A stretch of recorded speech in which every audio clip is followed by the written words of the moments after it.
The following program is a special presentation of the Big Ten Network, produced in association with the University of Iowa.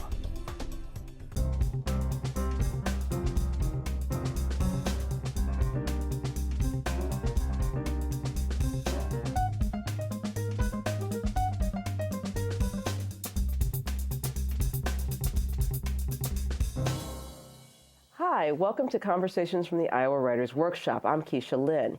Even before Yiyun Li graduated from the Iowa Writers Workshop, her stories about the people in her native China were already being praised by critics and readers. Her short story collection, 1,000 Years of Good Prayers, won a host of prestigious awards. And now she's here with her new novel, The Vagrants. She's being compared to Tolstoy, Chekhov, Dickens, Orwell, regular ordinary writers. Yiyun Li, welcome to the program. Thank you very much. So now I want you to talk about the period of time in which this novel takes place. This is in the late 1970s after Mao has died, and China's going through quite a bit of turmoil. Can you talk about that? Right. So it was set in 1979. 1979 was a very special year in contemporary Chinese history. That was when China, it was 2 years after the end of Cultural Revolution, and China started to open its gate to the West and started to develop economy. And China has become China as we know today because of 1979. So, but a lot of things also were carried on from the Cultural Revolution. So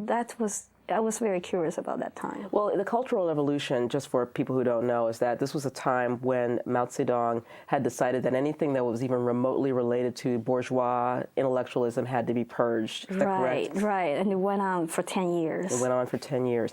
And I noticed that one of the reviews that came out about this book described, it was in the Times of London, it said that Orwell's novel 1984 envisioned the nightmare that could happen.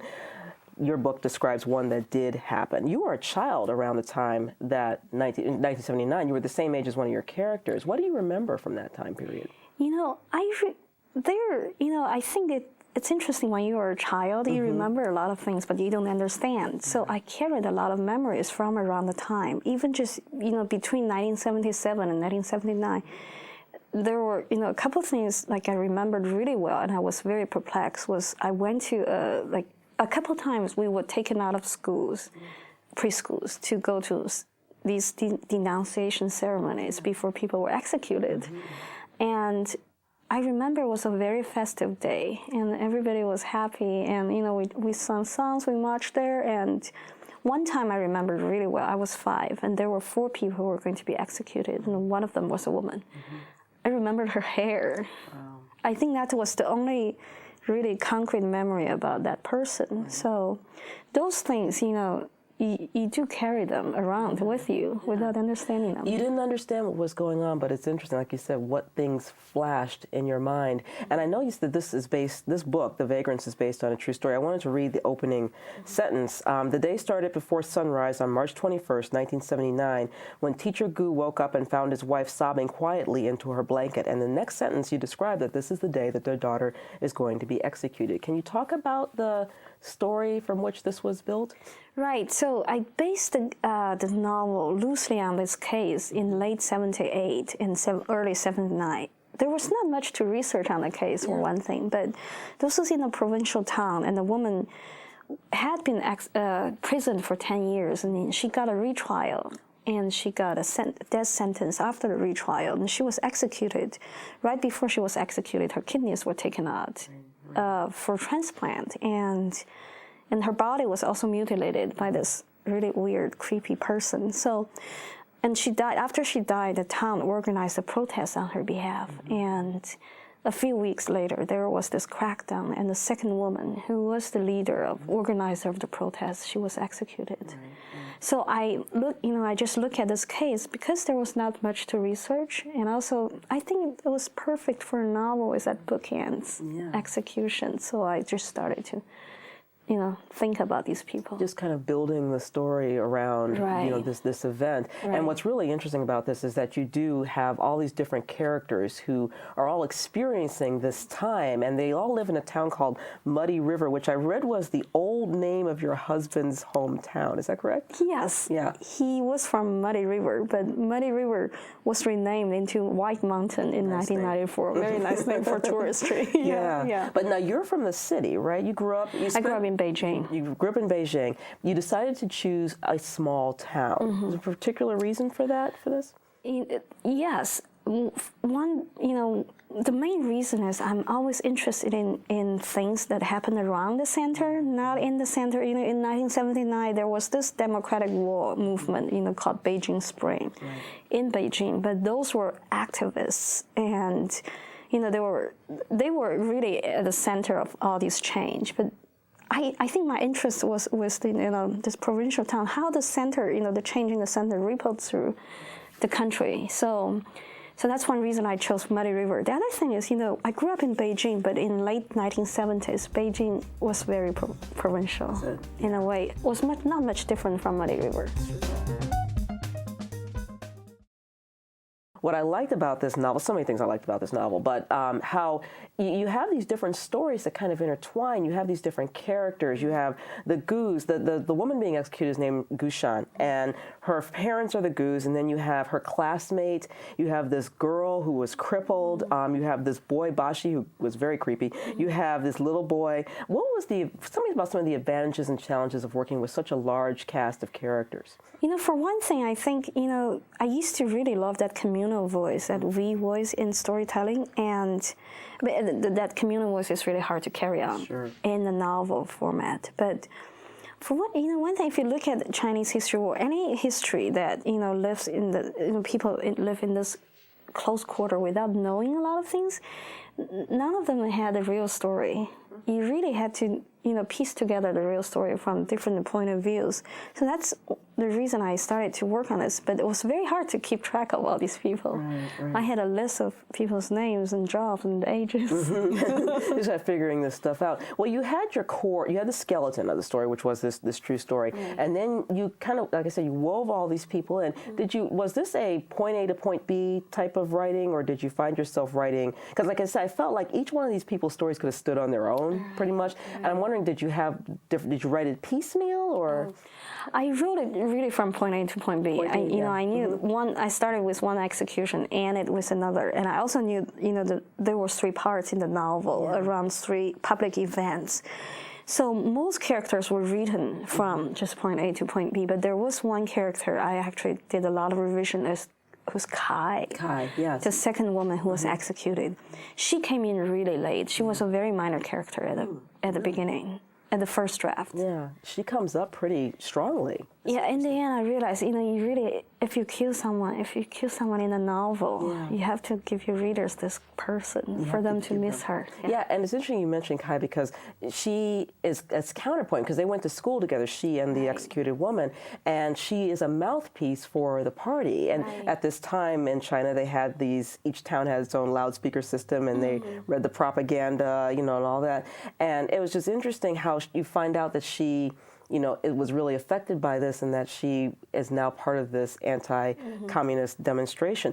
Was she the hardest character to write? She was the hardest character. Yeah. For one thing is she was a young mother, and as a young mother, it broke my heart. She gave up her life, and she had this young baby, and also just in general, I feel that it's harder to write about people your age, close to your experience, and with her, particularly hard because she was a very good character. Right. She was a good person. She was a martyr in the end. So I just had to constantly push her and just to know her better. Right.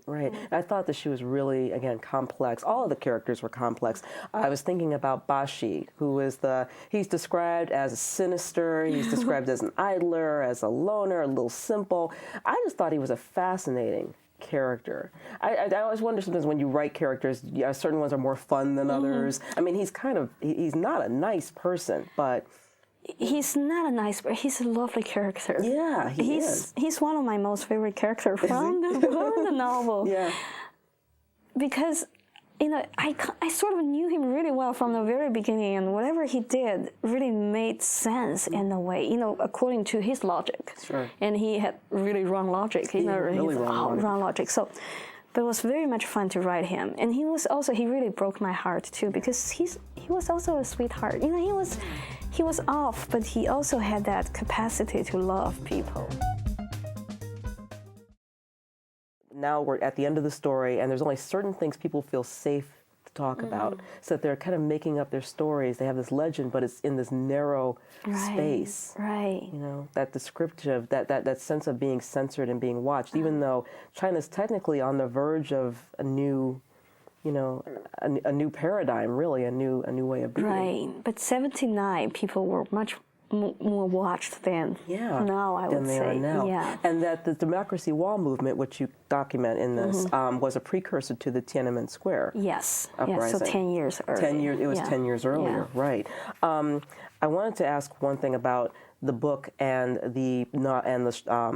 your short story collection, 1,000 Years of Good Prayers, which again, you describe these people in China. You go to the past, you go to the present. I remember one of your stories had that great we voice. Do you find that novel? I mean, again, for me, the novel felt very much like stories put together. But do you find that novels? You attempted the novel, and having written short stories, do you have a preference? I love both very much, and for different reasons. When I finished the novel, I felt very sad. I thought, I kind of exploited these characters' lives to the extent that they did not have a life after this book, and many of them died, or met their horrible fates. So in a way, I think for a novel, you really spent 300 pages and 5 years with your characters, and they were yours, and it was very lovely but heartbreaking. But with stories, I often feel that characters from my stories live on. After they show up in my stories, they still have their lives. They still have their lives, so you could go back to them at some point. And right? I can meet them in the street without their knowing. You can meet them in the street. Without their knowing. You said that it took you 5 years to work on The Vagrants? Well, yes, about 5 years. I mean, the real writing process was not that long, but the gestational stage was really long. It was I started the novel before I started the short story collection. Did you really? Yes. Wow. Yes. So I had the idea, but I had to finish the collection of stories. Right. Now, not to get too far ahead of ourselves, I always think that your story of how you came to the workshop is really inspiring. It's like there are legends in the workshop of how so-and-so came here. Can you talk about how you got here to the Iowa Writers Workshop? Right. It really happened by chance, and a lot of good things in life happen by chance. Absolutely. And so I was a science student in China, and I really wanted to come to America. So I came to Iowa City to study immunology. So I was in the PhD program on the other side of the river. Right. And I took a community writing class from a woman who was just a recent graduate from the workshop. Oh, wow. And I wrote a story, and she put me aside. She said, "Do you want to publish?" And I thought, I had never written anything. And she said, "You should write." And so it was very encouraging when she said that. So I kept writing for 5 years before I actually did get into the writing programs. Wow. Yeah. See, and you didn't come here, again, you came here to study immunology. Had you ever wanted to write before? I had not. Oddly enough, I'd never thought about becoming a writer. I'd always been a reader. I loved reading. But again, Iowa City is a very strange place. You got here, you heard everybody was writing a novel. Right. And I thought I could try. Yeah. At least just try. Every third person walking the sidewalk in Iowa City is writing a novel, right? So you got infected by the air of Iowa City. and look what happened to you. What were some of the things you learned? Now, I understand you also have an MFA in nonfiction, is that right? I did, yeah. Okay. Yeah. So what were some of the things that you learned that really have stood you in good stead as a writer, both from Nonfiction Workshop as well as the Writers Workshop? I would say, Iowa City or these programs are really good because people are so serious about literature. People are serious about writing, and nobody laughs at you, if you want to be a writer, which is really nice. And also just that discipline, if you look at the next person is at the coffee shop writing, it's very encouraging.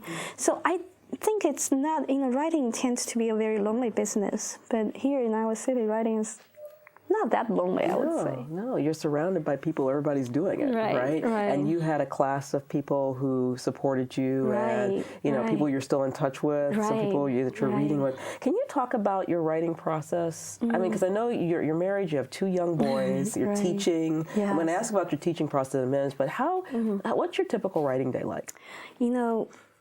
My really typical writing day starts at midnight.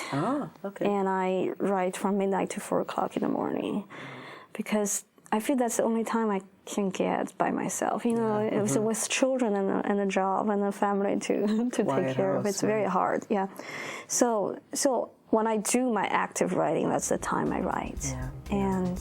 And sometimes if I have time in the morning, I would revise.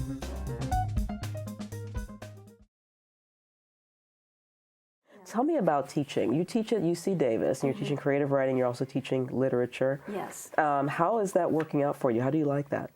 I like, for one thing, this is something I got from Iowa City. I studied with Marilyn Robinson, James McPherson, and all these great writers. They really pass on something to me, and I felt, when I became a professor, it's time for me to pass on something to the next generation. So I love working with serious young writers.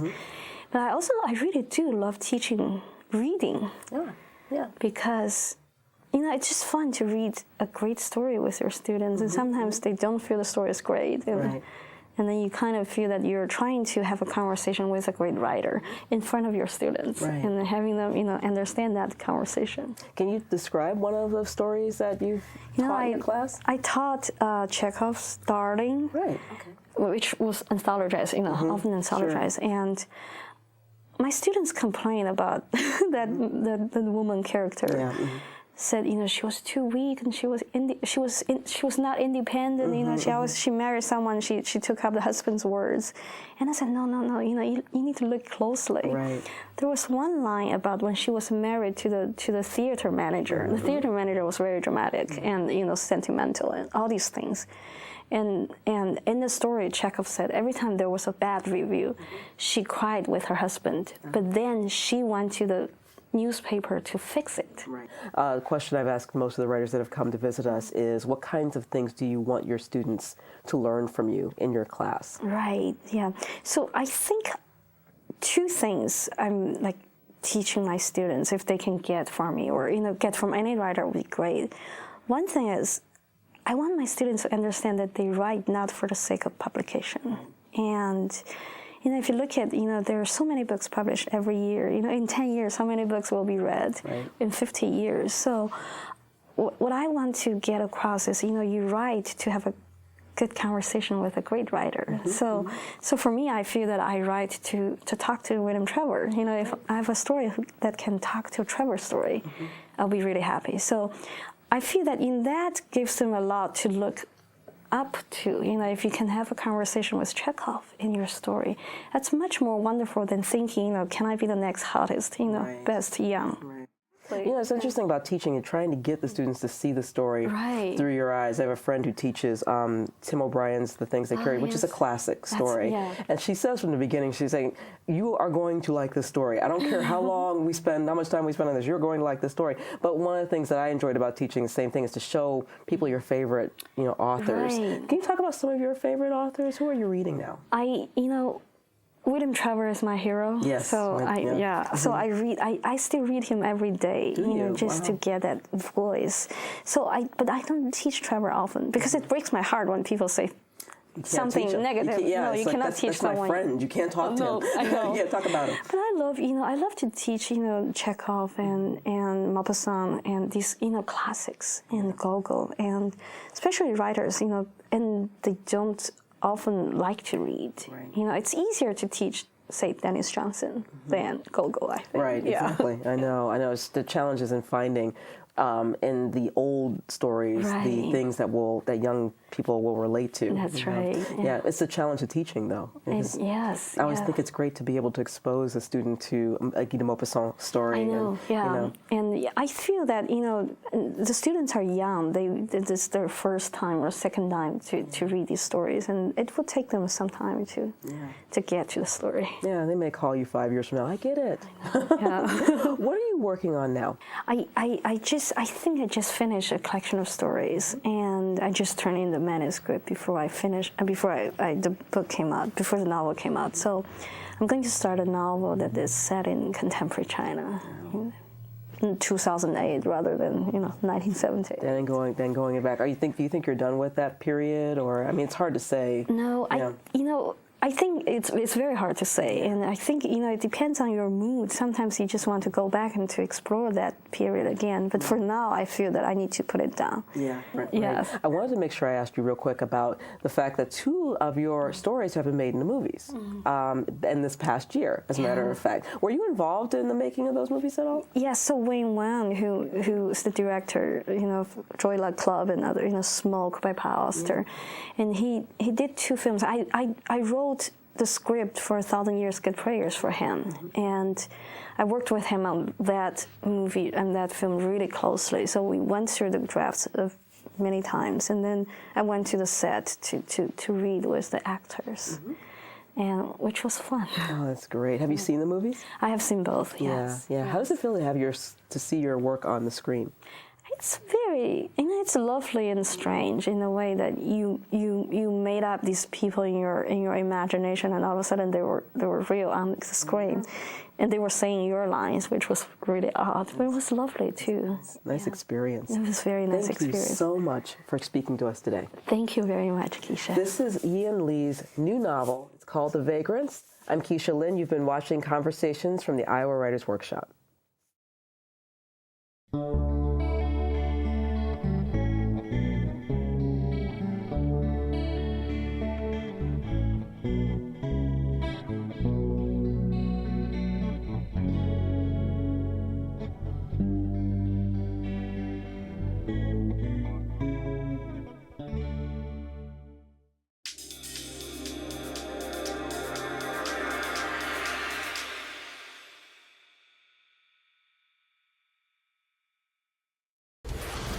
The preceding program was produced by the University of Iowa in association with the Big Ten Network.